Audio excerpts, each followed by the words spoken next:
ರಾಷ್ಟ್ರ ಲೆವೆಲಲ್ಲಿ ಇರ್ಬೋದು, ನಮ್ಮ ನಾಯಕರು ಅವ್ರ ನಾಯಕರು, ಕಾಂಗ್ರೆಸ್ ನಾಯಕರು, ಅವ್ರ ಬಗ್ಗೆ ಮಾತನಾಡುವಂತ ಮಾಹಿತಿನೂ ನಮಗೆ ಆಗಿಲ್ಲ. ಅಷ್ಟು ದೊಡ್ಡವರು ನಾವು, ಅವ್ರದ್ದು ಏನೇನು ಆಯ್ತೋ ಗೊತ್ತಿಲ್ಲ ನಾವು.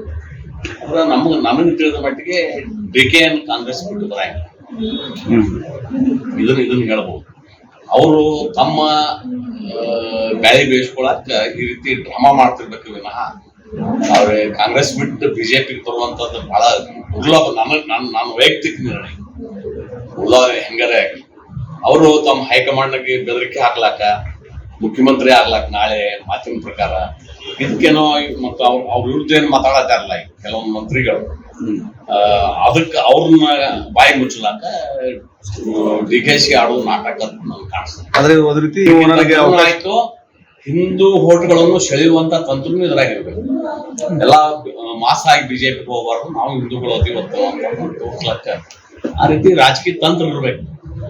ಅದ ಒಂದ್ ಕಡೆ ಕಪ್ಪಾಂಗ್ ಮಾಡ್ಕೊಂಡು ನೀ ಇದಂಗ್ ಬಡ್ದಂಗ್ ಮಾಡತ್ತ ಅನ್ನೋದು ಈ ತಂತ್ರ. ಈಗ ಹೃದಯದಿಂದ ಬಂದಿರ್ತಕ್ಕಂಥ ಪ್ರೀತಿ ನನಗೇನು ಕಾಣಂಗಿಲ್ಲ.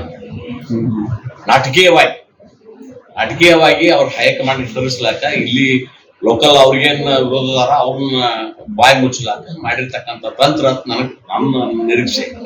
ಕೇಳ್ಬೇಕಾಗಿತ್ತು ಅಮಿತ್ ಶಾ ಅವ್ರ ಪೂರ್ವ ನಿರ್ಧಾರಿತ ಕಾರ್ಯಕ್ರಮ ಸಂಬಂಧ ಹೋಗಿರ್ಬೇಕು. ಅಲ್ಲಿ ಇವ್ರಿಗೆ ನೇರ ಮಾತುಕತೆ ಆಗಿದ್ದೇನು ಹೇಳಿಲ್ಲ.